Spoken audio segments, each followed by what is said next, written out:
Notebook ಅನ್ನು ಇಟ್ಟುಕೊಂಡು ಓಡಿ ಹೋಗಿ ತಲುಪುವಂತಹ ಸ್ಪರ್ಧೆ. ಮೊದಲನೇ ಪ್ರಯತ್ನದಲ್ಲಿ ಎಲ್ಲರೂ ವಿಫಲರಾಗಿದ್ದಾರೆ. ಇದರಲ್ಲಿ ವೇಗ ಅಷ್ಟೇ ಅಲ್ಲ, ತಲೆಯ ಮೇಲೆ ನೋಟ್ಬುಕ್ ಅನ್ನ ಜಾರದಂತೆ ನೋಡಿಕೊಳ್ಳುವುದು ತುಂಬಾ ಮುಖ್ಯ. ಇಲ್ಲಿ ವೇಗ ಮತ್ತು ಸಮತೋಲನ ಎರಡನ್ನೂ ಕಾಯ್ದುಕೊಳ್ಬೇಕು. ಗರ್ಭಿಣಿ ಬಾಣಬೇಡಿ ಮಕ್ಕಳೇ.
ನೋಡಿ ಇಲ್ಲಿ ಎರಡು ಸತಿ ಓಡಿದರೆ ಆ ಅಷ್ಟೊಂದು ಎಲ್ಲ ಅವರು ಹಿಂದೆ ಹೋಗ್ಬೇಕು. ಇವರೆಲ್ಲ ಓಡ್ತಾರೆ, ಎರಡು ಸತಿ ಓಡಿಸ್ಲಿಕ್ಕೆ ಇಲ್ಲ. ಎರಡು ಸತಿ ಓಡಿದರೆ ಆ ಮಾರ್ಕ್ಸ್ ಹಾಗಾಗಿ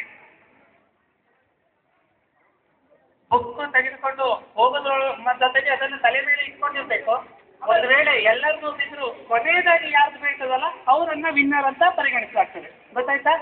ಕೊನೆಯದಾಗಿ ಇವನ್ ಮುಟ್ಟದೆ ಹೋದ್ರು ಕೊನೆಯದಾಗಿ ಬುಕ್ ಯಾರನ್ನ ಬೀಳ್ತಾಳ ಅವರನ್ನ ವಿನ್ ಆದವರು ಅಂತ ತೀರ್ಮಾನಿಸ್ತಾನೆ ಕಾಯ್ದುಕೊಳ್ಬೇಕು. ನೆನಪಿರ್ಲಿ, ಕೊನೆಯಲ್ಲಿ ಮುಟ್ಟಿದ್ರೆ ತುಂಬಾ ಸಂತೋಷ, ಇಲ್ಲದಿದ್ರೆ ಕೊನೆಯಲ್ಲಿ ಯಾರು ಬುಕ್ ಕೆಳಗೆ ಬೀಳ್ತದಲ್ಲ ಅವರನ್ನ ವಿನ್ನರ್ ಅಂತ ಪರಿಗಣಿಸ್ತೀವಿ. Okay, are you ready?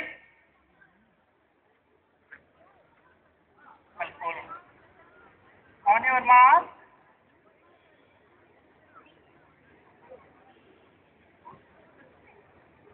ಇಲ್ಲಿ ಇಟ್ಕೊಳ್ಳಿ, ಮತ್ತೊಮ್ಮೆ ಇಟ್ಕೊಳ್ಳಿ ಸರಿಯಾಗಿ, ನೋ ಪ್ರಾಬ್ಲಮ್.